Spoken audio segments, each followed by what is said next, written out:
नमस्कार मित्रांनो, पुन्हा एकदा आपलं स्वागत आहे सायन्स टेक्नॉलॉजी या चॅनलवरती. या चॅनलवरती आपण सेमी इंग्लिश सायन्ससाठी जे टॉपिक्स आहेत याचं डिस्कशन करत असतो.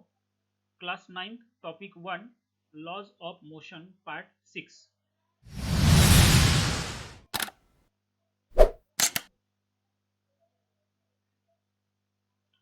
तर प्रिव्हियस सेशनमध्ये आपण लॉज ऑफ मोशन किंवा त्याला कायनेमॅटिकल इक्वेशन्स ऑफ मोशन असे म्हणतात हे डिस्कस करत होतो. So we have obtained this equation which is called as first law of motion. It gives relationship between velocity of an object and time. So it is called as velocity time relationship. So this is our first equation of motion. You can refer our previous video. So how this equation is obtained. तर आता आपण second कायनेमॅटिकल equation जे आहे हे कशा पद्धतीने derive केलं जातं ते पाहणार आहोत by using same method, that is graphical method. So let us go to the how this equation can be derived.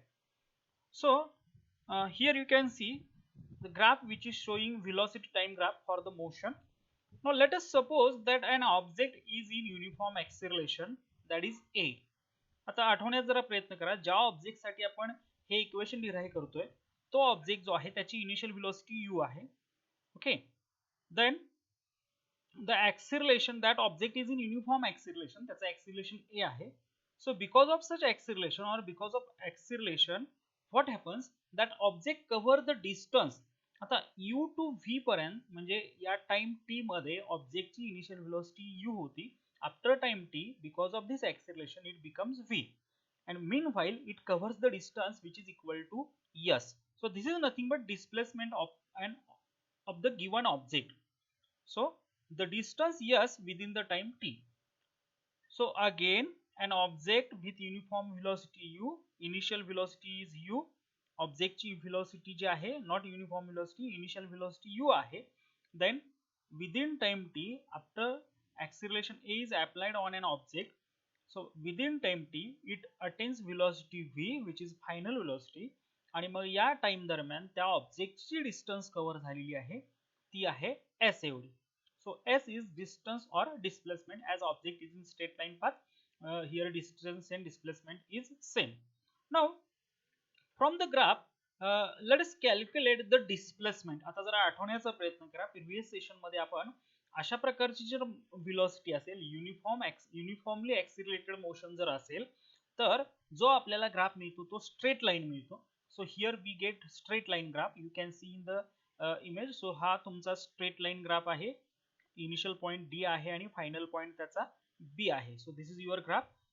आता हा पॉइंट जो आहे याला आपण डी ही म्हणू शकतो.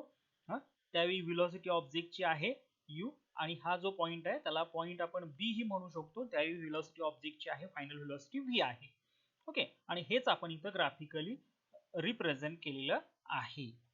Okay, now the velocity, the distance covered by an object, means displacement of an object, can be calculated by using determining the area of quadrangle DOEB.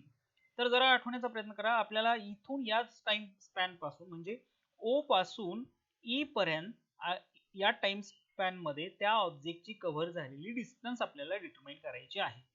So O to E हा झाला time span, आणि त्या time span मध्ये ऑब्जेक्टची झालेली displacement determine करणार आहोत. So according to the area of quadrangle DOEB, D, so you can see the quadrangle DO, then E and finally B. हा जो क्वाड्रँगल फॉर्म झालेला आहे, आपण याचा एरिया डिटरमाइन केल्यानंतर आपल्याला काय मिळेल, we will get the distance traveled by an object. So is equal to area of quadrangle DOEB. Now for simplicity what we have done here, we have divided this quadrangle into two parts.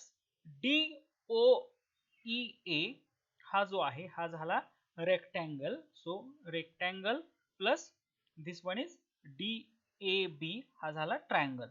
So rectangle plus triangle we get quadrangle. Okay, so area of quadrangle DOEB is equal to area of rectangle DOEA plus area of triangle DAB.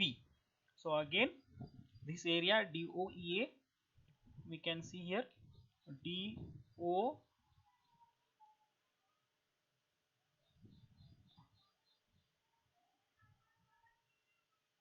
DO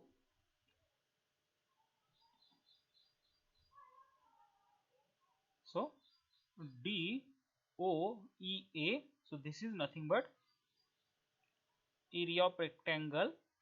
तो green पार्टने दाखवलाय आणि पुढचा जो triangle form झालाय from DA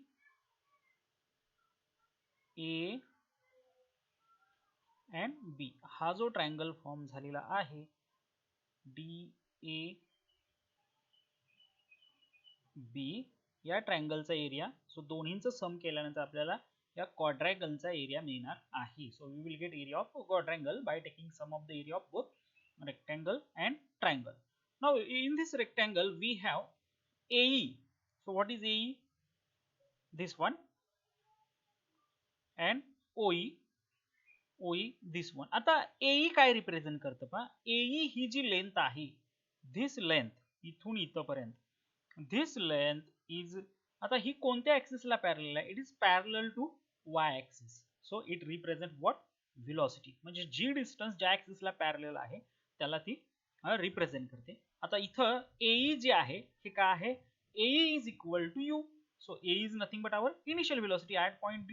Object is at having as object having initial velocity. So A is equal to u असणार आहे.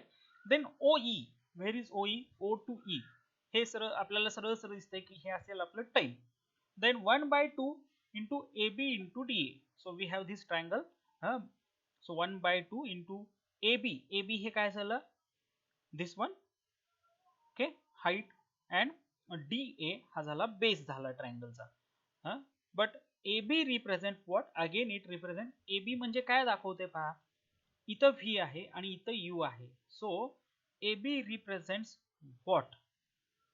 So we have already determined it in previous equation, that is first equation जे आपण पाहिलं त्यामध्ये तुम्ही पाहू शकता AB is equal to CD आहे. AB ही डिस्टन्स ही CD एवढी आहे आणि आपण प्रिव्हियस इक्वेशन मध्ये पाहिलंय CD is equal to 80. So CD is equal to 80 असल्यामुळे आपल्याला इथं AB is equal to 80 असंच घ्यावं लागणार आहे. So again this is nothing but area of rectangle and this is nothing but area of triangle. But AE is equal to initial velocity. Then OE is equal to what? Time, T. Then OE is equal to DA is equal to T, that is time. Then AB is equal to 80 because AB is equal to CD, and according to the first kinematical equation we know that CD is equal to 80 but AB is equal to CD, so AB is equal to 80. Now let us put all these values here. A is equal to U, OE is equal to T, plus आहे इथं 1/2 as it is. AB म्हणजेच काय आहे? 80 आहे आणि DA means again time. So we have UT plus half AT into T square. So this is our second kinematical equation. So this is Newton's second kinematical equation or equation of motion. So काय आहे हे equation? S is equal to UT plus half AT square. This is nothing but relationship between S म्हणजेच displacement, T म्हणजेच time. So it is called as displacement time relationship. So that is about second kinematical equation. It can be obtained like this way. So again, the object having initial velocity u, final velocity v within time t, having acceleration a, it covers distance is equal to s, that is displacement. So this displacement can be determined by using this area of quadrangle formed. आपण हे अगोदर पाहिलं, या क्वाड्रँगलचा area म्हणजे काय असेल? त्या ऑब्जेक्टने cover झालेली distance. So is equal to area of quadrangle DOAB, but this quadrangle is divided into two parts, rectangle DOEA आणि triangle DAB. So दोन्ही डिवाइड केले, मग त्या डिस्टन्सेस आपण घेतल्यात. But in this case AE represent initial velocity u, OE represent time, then because OE is equal to DA is equal to T, then AB is equal to 80. हे जरा लक्षात घेणं गरजेचं आहे, कारण AB is equal to CD आहे. AB ही जी distance आहे ही CD एवढीच आहे आणि त्यामुळे ह्या दोन्ही डिस्टन्सेस काय आहेत? सेम आहेत. आणि आपण प्रिव्हियस इक्वेशन मध्ये पाहिलेलं आहे की CD म्हणजेच 80 हे आपण प्रिव्हियस इक्वेशन मध्ये डिटरमाइन केलेले आहे. CD is equal to 80. मग ह्या सगळ्या व्हॅल्यू आपण इथं ठेवल्या. So we put all these values here in this equation and we have s is equal to ut plus half at square. So this is your second kinematical equation, second equation of motion. So इथपर्यंत आपण second कायनॅमॅटिकल equation किंवा second equation of motion कशा पद्धतीने determine केलं जातं ते पाहिलेलं आहे. Now next part is third equation of motion. Now let us see how it can be obtained. So equation describing the relation between displacement and velocity, how it can be obtained. So it can be obtained by similar way as we obtained equation, second equation of motion. तिथे आपण displacement determine केली होती आणि इथे पण डिस्प्लेसमेंटच determine करणार आहोत, पण आपल्याला इथे जे इक्वेशन मिळतंय ते वेगळ्या पद्धतीचं मिळतंय कारण आपण वेगळ्या पद्धतीच्या अप्रोचने हे इक्वेशन डिटरमाइन करणार आहोत. So we have seen in the graph that we can determine distance covered by object in time t by determining the area of quadrangle DOEB. So जसं आपण प्रीवियस इक्वेशन मध्ये पाहिलं DOEB हा जो क्वाड्रँगल आहे याचा आपण एरिया डिटरमाइन केला बाय आपण काय केलं त्यामध्ये मग हा जो क्वाड्रँगल आहे हा डिवाइड केला रेक्टँगल आणि ट्रायंगल मध्ये आणि मग प्रत्येकाचा सेपरेटली एरिया आपण काय केला इथं लक्षात घेतला. आता काय करूया आपण, हा जो क्वाड्रँगल आपल्याला दिसतोय हा ट्रॅपिझम ही आहे. You can see here this line BE and DO ह्या दोन लाईन एकमेकांना पॅरलल आहेत आणि म्हणून हा ट्रॅपिझम पण आहे. आणि ट्रॅपिझमचा एरिया डिटरमाइन करण्याचा जो फॉर्म्युला आहे त्यावरून आपण इथं हे इक्वेशन डिटरमाइन करायचं आहे, हे आपल्याला इथं लक्षात घ्यायचं आहे. नाउ लेट अस डिटरमाइन दिस एरिया. आणि पुन्हा एकदा आपल्याला हा जो एरिया आहे हा डिस्प्लेसमेंटच देणार आहे, displacement of an object within time t. Okay, so area of trapezium DOEB, area of trapezium DOE and B. So how can we determine this area? So we have formula for area of trapezium. Generally trapezium साठी जो area आहे हा या पद्धतीने determine करतात 1/2 into sum of the lengths of parallel side. मगाशी आपण पाहिलं BE आणि DO ह्या दोन लाईन ज्या आहेत ह्या एकमेकांना पॅरलल आहेत. BE आणि DO ह्या दोन लाईन एकमेकांना पॅरलल आहेत into distance between the parallel sides. आणि काय दोन त्या साइड मधलं असणारं distance. So again let us see what is trapezium. आणि इथं काय दिसतंय, इथून इथपर्यंत जर पाहिलं BE आणि let's take another colour for better understanding. BE ही लेंथ आणि DO ही जी लेंथ आहे ह्या दोन्ही एकमेकांना पॅरलल आहेत. Okay, so sum of the lengths of parallel sides into distance between the parallel side. ह्या दोन पॅरलल साइड मधलं डिस्टन्स काय असेल.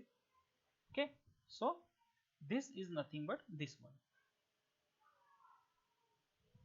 DA. हे काय झालं, ह्या दोन पॅरलल लाईन मधलं distance. So we have here discussed about the area of trapezium DOEB. Now in this trapezium 1/2 so we have 1/2 into OD plus BE. So OD ही पहिली पॅरलल लेंथ आहे आणि BE ही दुसरी पॅरलल लेंथ आहे. So दोन्हीचा आपण काय केला, सम घेतला. But and into distance between the parallel lines. Parallel line मधले डिस्टन्स काय असेल, हे DA पण घेऊ शकतो किंवा OE ही पण घेऊ शकतो, काही हरकत नाही, दोन्ही डिस्टन्स सेम आहेत. सो इथं OE घेतलेलं आहे आपण. But OD is equal to U. If you compare this OD O to D हे असेल U म्हणजे इनिशियल व्हेलॉसिटी. BE काय आहे, what is BE from B to E. जर आपण B to E जर आपण y ऍक्सिस बरोबर कम्पेअर केला तर आपल्याला ही जी टोटल डिस्टन्स आहे हे काय रिप्रेझेंट करतं, final velocity. So BE is equal to V and OE आपल्याला ग्राफ वरती सरळ दिसतं की हे काय आहे, टाइम t. सो या लेंथ आपण इथं प्लेस केलेले आहेत. So S is equal to 1/2 into U plus V into T. So again OD is equal to U, then BE is equal to V and OE is equal to T. आपण त्या values तिथं put केलेल्या आहेत. आता आपण एक काय करणार आहोत, आपल्याला इथे T च्या ठिकाणी T ची व्हॅल्यू आपल्याला फर्स्ट कायनॅमॅटिकल इक्वेशन किंवा इव्हन आपण डेफिनेशन ऑफ ऍक्सेलरेशन वरून आपण T साठीचं इक्वेशन मांडणार आहोत. So we have acceleration is equal to change in velocity upon time. which is equal to final velocity minus initial velocity upon time. So a is equal to acceleration, v is the final velocity, u is the initial velocity, divided by t is the time. So a is equal to v minus u upon t. Okay, now let us rearrange this equation. t आपण इकडे घेऊया आणि a इकडे घेऊया, म्हणजे दोन्ही mathematical rule नुसार आपण हे ट्रान्सफॉर्मेशन केलं आणि we have t is equal to v minus u upon a.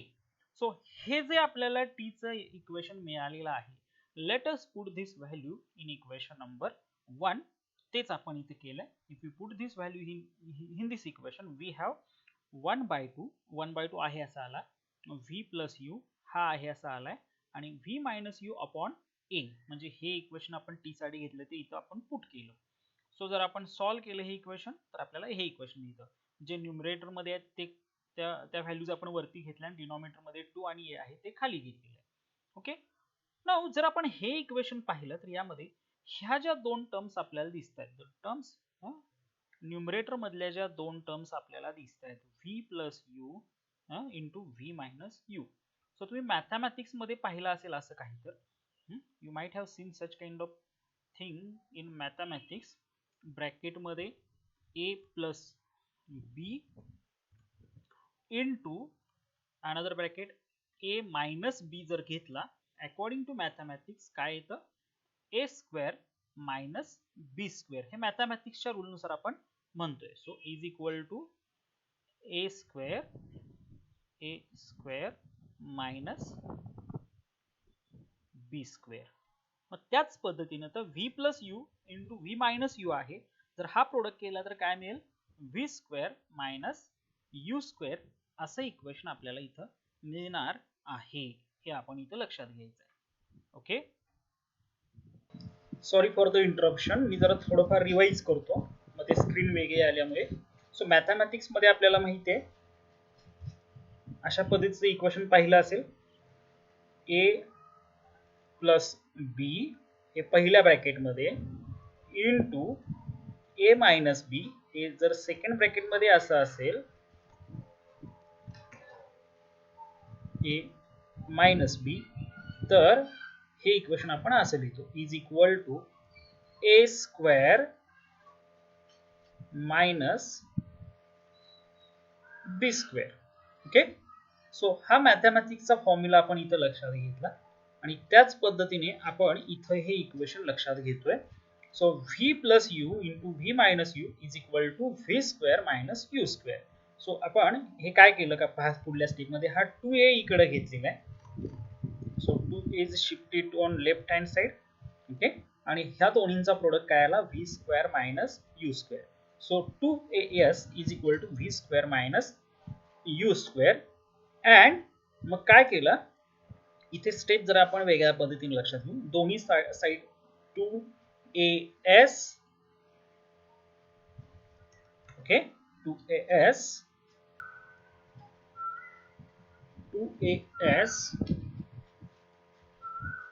is equal to v square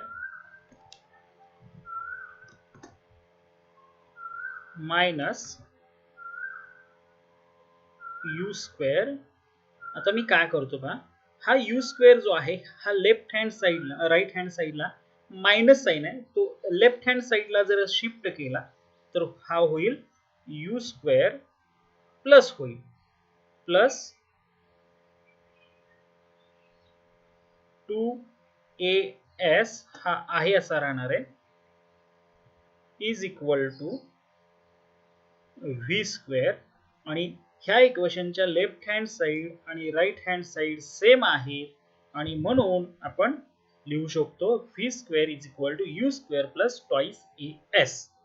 so अशा पद्धतीने हे इक्वेशन आपण डिराइव्ह केलेलं आहे.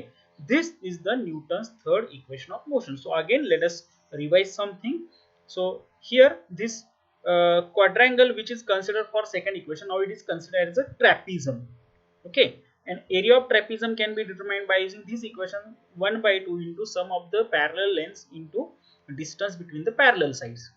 So parallel lengths are OD and B, and parallel side मधलं distance काय घेतलंय, OE घेतलेलं आहे.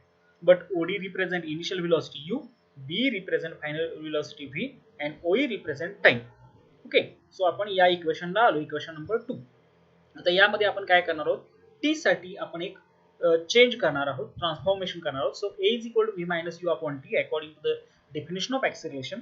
So t is equal to v minus u upon a, आणि हे t चं इक्वेशन जे आले ते आपण या इक्वेशन मध्ये पुट केलं, आणि जर आपण मॅथमॅटिकली रिअरेंज केलं तर आपल्याला हे इक्वेशन मिळतं. यामध्ये v plus you into v minus you जर चेक केला तर हा मॅथमॅटिक्सच्या रूल नुसार आपण याच्या ठिकाणी घेतलं v square minus u square, आणि 2a आपण लेफ्ट साइडला शिफ्ट केलाय. So 2as is equal to v square minus u square.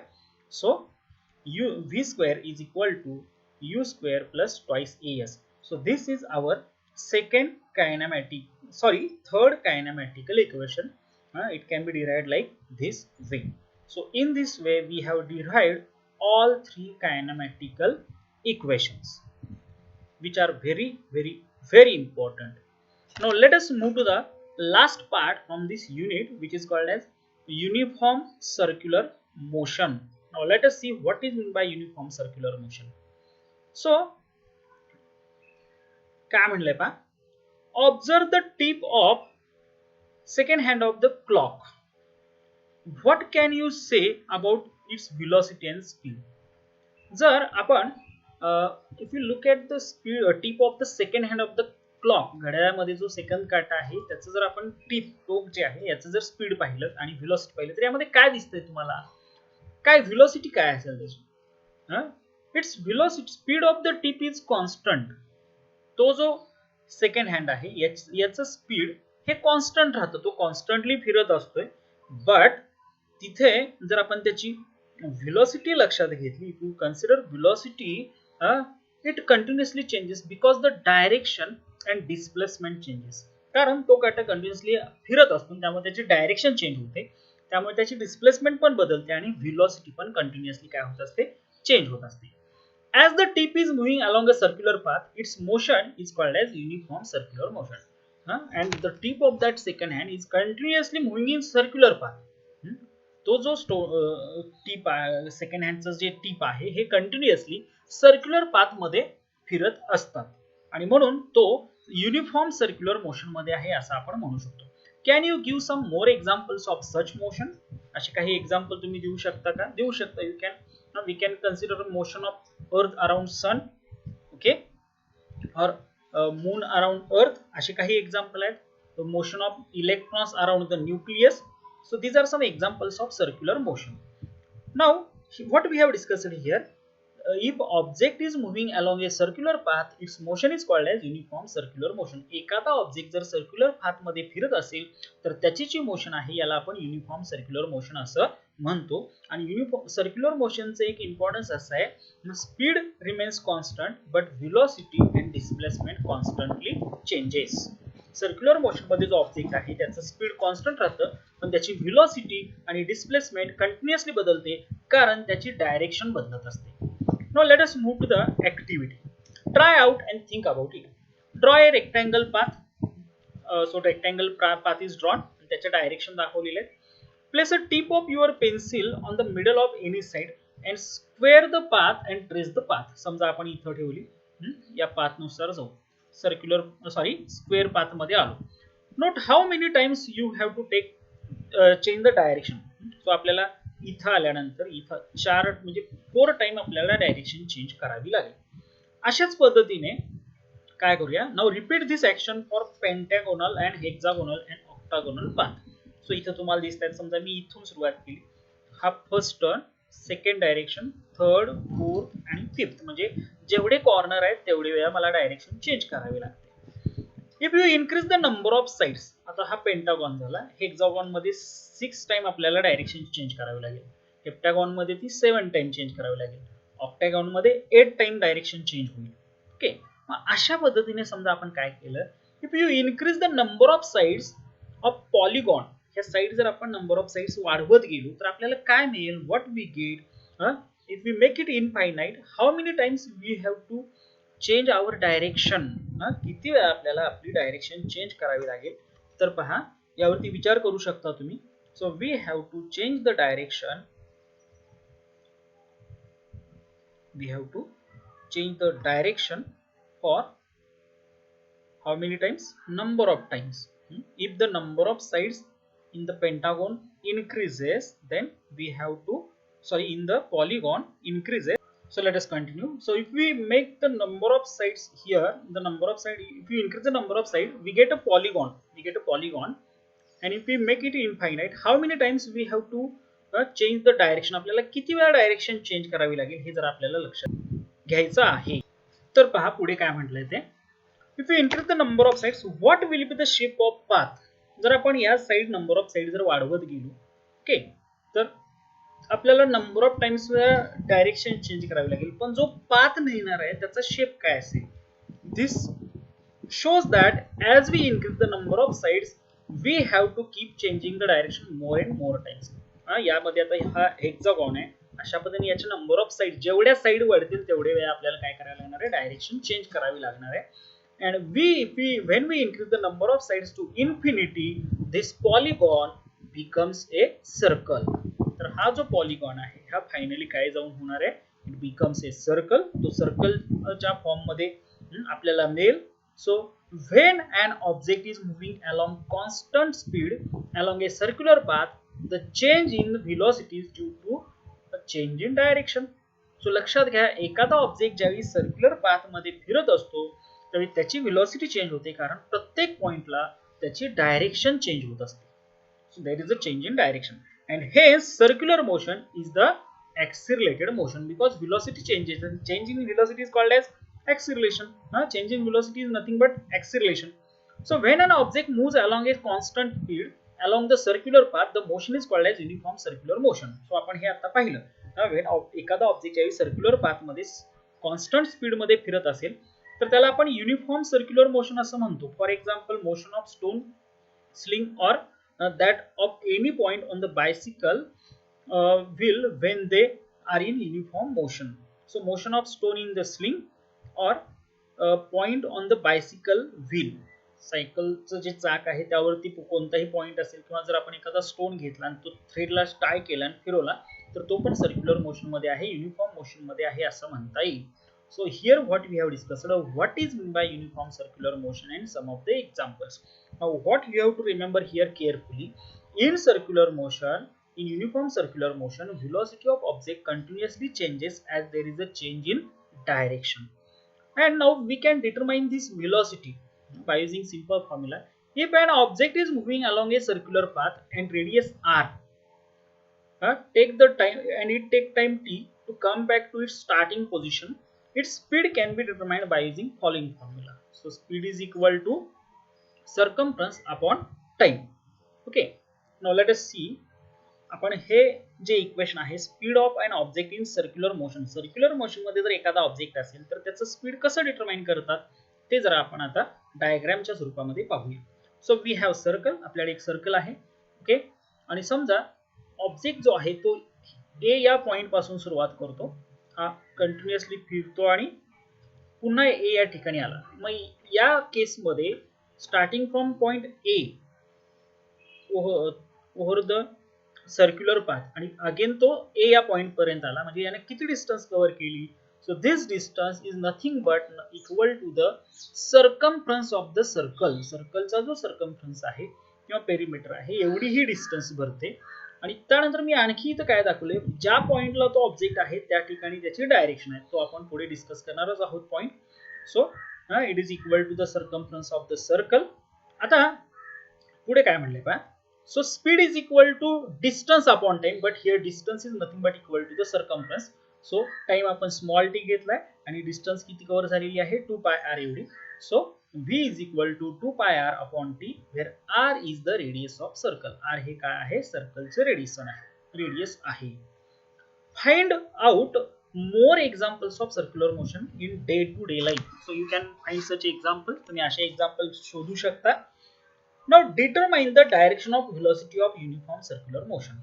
आता आपण पाहिलं की सर्क्युलर मोशन मध्ये जो ऑब्जेक्ट आहे त्याची डायरेक्शन कंटिन्युअसली चेंज होत असते, पण ती डायरेक्शन नेमकी कुठे असते हे आपण पाहणार आहोत. यासाठी आपण एक सिंपल ऍक्टिव्हिटी करायची आणि ही ऍक्टिव्हिटी खूप महत्त्वाची आहे, कारण याच ऍक्टिव्हिटी बेस्ड एक पार्ट आहे आपल्याला 10th क्लास मध्ये.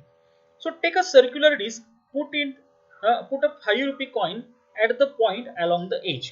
तर एक सर्क्युलर डिस्क घेतलेली आहे आणि याच्या एजला इथं आता तो कॉइन इकडे गेलाय, पण त्याच्या काठोकाठ आपण तो 5 रुपये कॉइन ठेवलेला आहे. Make it move around its axis by putting a pin through it.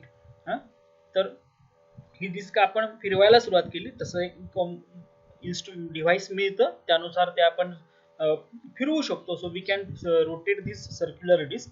When the disc is moved in higher speed the coin will be thrown out. इथं दाखवलेलं आहे बघा, कॉइन इथून बाजूला जाऊन पडलेलं आहे, फेकलं गेलेलं आहे. Repeat the action replacing the coin at a different points. इथं ठेवला, या केसमध्ये इथं कॉइन ठेवलाय, इथं पण ठेवू शकता किंवा इथं पण ठेवू शकता. कुठल्याही वेगवेगळ्या ठिकाणी हा कॉइन ठेवायचा आणि अशी ऍक्टिव्हिटी पार पाडायची आहे. So we can carry out same activity by putting or placing coin on different positions. Okay, along the edge of the circle and observe the direction in which coin is thrown out. तर कोणत्या डायरेक्शनला तो coin फेकला जातो हे आपल्याला पाहायचं आहे आणि विचारलेलं आहे. Okay, now to understand this let us consider this figure. या फिगर मध्ये पहा, तर आपल्याला मी काय केलं, या पॉइंटला जर आपल्याला ज्या पॉइंटला मला त्या ऑब्जेक्टची डायरेक्शन पाहिजे त्या ठिकाणी मी काय केलंय, I have drawn A tangent. या पॉइंटला जर पाहिजे मी तिथून एक त्या सर्कलला एक टँजंट ड्रॉ केलाय. या पॉइंटला पाहिजे असेल तर तिथून एक टँजंट ड्रॉ केलाय, या पॉइंटला पाहिजे असेल तर तिथून एक सर्कलला आपण टँजंट ड्रॉ केलेला दिसतोय. So what does this indicate? The coin will be thrown out in the direction of the tangent which is perpendicular to the radius of disk. तर हा जो कॉइन आहे या केसमध्ये कोणत्या डायरेक्शनला फेकला जातो? To the direction of the tangent which is perpendicular to the radius of disc. त्या डिस्कच्या जो रेडियस आहे त्याला टँजंट किंवा परपेंडिक्युलर डायरेक्शन मध्ये हा कॉइन फेकला जातो. Thus, the direction in which it gets thrown out depends on the position at the moment of getting thrown out. म्हणजे ज्या पोझिशनवरून तो कॉइन फेकला गेला, थ्रोन आउट केला, त्यावरती डिपेंड आहे त्या कॉइनची डायरेक्शन. इट मीन्स दॅट आपल्याला इथं असं लक्षात घ्यायचं आहे, as the coin moves along a circular path direction of motion is changing at every point. So let us consider this diagram again. आपण हा सर्क्युलर मोशन मध्ये आहे ऑब्जेक्ट असं समजूया. तर त्या पॉइंटला मला समजा या पॉइंटला जर ऑब्जेक्टची डायरेक्शन ऑफ मोशन पाहिजे असेल तर मी काय करणार, इथं या पॉइंटला या पॉइंट पासून सर्कलला टँजंट ड्रॉ करणार. ही असेल त्याची काय direction of motion. This tangent is perpendicular to the what, it is perpendicular to the radius of circle. हा टँजंट जो आहे हा रेडियस ऑफ सर्कलला काय असतो, परपेंडिक्युलर असतो. So it means that final conclusion असं इथे यावरून, it means that final conclusion is what, here the point, ज्या पॉइंटला आपण त्या ऑब्जेक्टची डायरेक्शन पाहिजे त्या पॉइंट वरून आपण काय करायचं, या सर्कलला एक टँजंट ड्रॉ करायचा. आणि तो जो टँजंट आहे तो काय इंडिकेट करतो, direction of motion of an object at that point. त्या पॉइंटला असणारी त्या ऑब्जेक्टची डायरेक्शन ऑफ मोशन आपल्याला तिथं समजते. हे आपल्याला इथं लक्षात घ्यायचं आहे.